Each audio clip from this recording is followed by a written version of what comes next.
Share ko sa inyo kabayan ha, ito yung Hyundai Tucson natin na 2023 model. So ang ginagawa natin kabayan, paano tanggalin yung, ang ikuan ko nito kabayan, paano tanggalin yung T-light, kasi medyo matibay yung naka-clip dito. Kadalasan sa mga Hyundai matibay ang clip dito.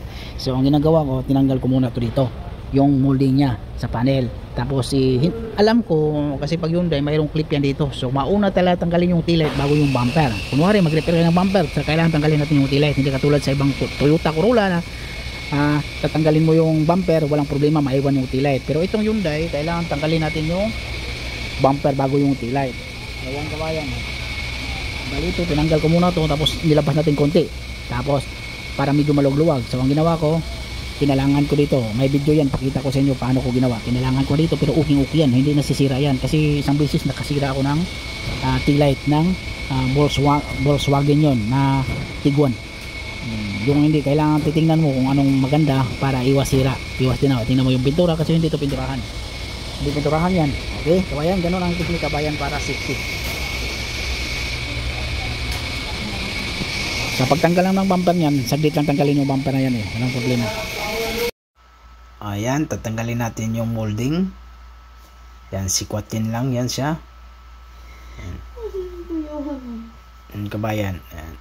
So dandahan lang natin kabayan, kasi delikado yan, masugat yung bumper na yan. Yung bumper na yan hindi na pinturahan kabayan, yung bago lang yung may itim, pero yung kabilang side hindi na pinturahan yan. Yan ang may pintura Tapos yung panel naman hindi din pinturahan yan, yung bago lang yan, yung back panel, saka yung mga bago sa plastic nga itim sa bumper. So hindi nakasama yung walang pinturahan sa bumper.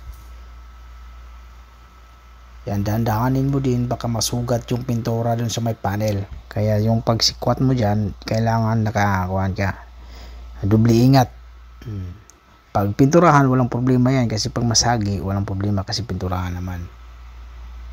Para lang mailabas natin yung bumper. So katulad yan, yung bumper na ilabas na natin. So medyo may clip talaga yan siya sa bumper, sa baba ng T-light. So kailangan natin, unahin natin yung T-light para matanggal natin yung bumper. Yan kabayan, tingnan mo kabayan. So kailangan mo lang dyan siya, tapos may hila-hila mo, kasi pag pilitin mo dyan, hindi mo talaga, kailangan may nakakalang dun sa loob tapos sa may hila-hilain mo dun sa may gilid din, kasi dalawang bolt lang yan yung sa labas tapos yan, ganyan lang siya kabayan tapos hila-hilahin mo lang, tapos yan medyo na uka na siya kasi yung dalawang kuwan yan dalawang clip yan siya, 1, 2, diba, sa loob. So mahigpit talaga yan siya. Yan okay, walang sabit yan. So ganun lang pagtanggal kabayan. Maraming salamat kabayan.